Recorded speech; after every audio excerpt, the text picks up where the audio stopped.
Getting into the world of prosthetics was always something I really wanted to do. I grew up in the north of England. My father was manager of a local cinema. I sort of grew up with Star Wars and all the science fiction films of the 70s. I spent a lot of my childhood in my bedroom covering myself in latex, blood and gore. Quite early on I realised I wanted to make creatures and monsters. Things out of rubber, basically. So a show like Game of Thrones is kind of like a bucket list. We will actually concept and design the characters. A lot of our crew concentrate on painting. A lot of guys are from a very sculptural sort of background, hairdressing, definitely an artistic process. Whatever the brief is for the character, we have to be practical about things. The artist is going to be able to wear this stuff day in, day out. It's not too heavy, they're going to be able to breathe.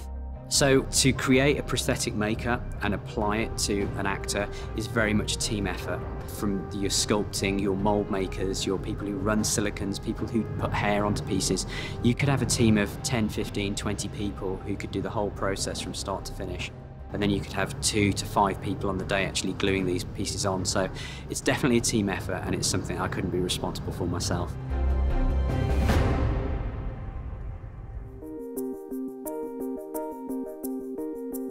The build of a character would usually start with a life cast, basically making a mould of the actor's head, which we can then make duplicate heads out of. We would then sculpt the makeups and all the forms in a modelling clay all over the head, and then we would make moulds of the modelling clay basically on the formers of their face.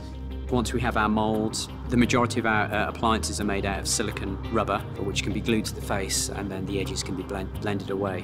We might be applying hair, which are usually punched in with a very fine needle, all individually. And then we would need to do duplicate sets of prosthetic appliances for every single day that the character films. It's all quite a painstaking process, really, from start to finish. We usually say an average kind of build time is about 4 weeks for a prosthetic character. Our daily process in the prosthetics department, we'd usually have like 2-3 AM calls, get our artists in the chair. The process of gluing them into their prosthetics is usually about 2 to 3 hours, and the guys would then travel to hair. The moment we start with these guys to the moment they step onto set, it could be 5 or 6 hours. And then we would have a filming day of, say, about 8, 9, 10 hours, following the artists around all day, is prodding them and maintaining the makeup. Then at the end of the day, we'd then have the de-rigging process, which involves us basically peeling the prosthetics off with a brush and mineral oils. And so you can't just rip these things off, because it would take a layer of the skin with it. And then we would usually be the last out at the end of the day. What makes Game of Thrones so special?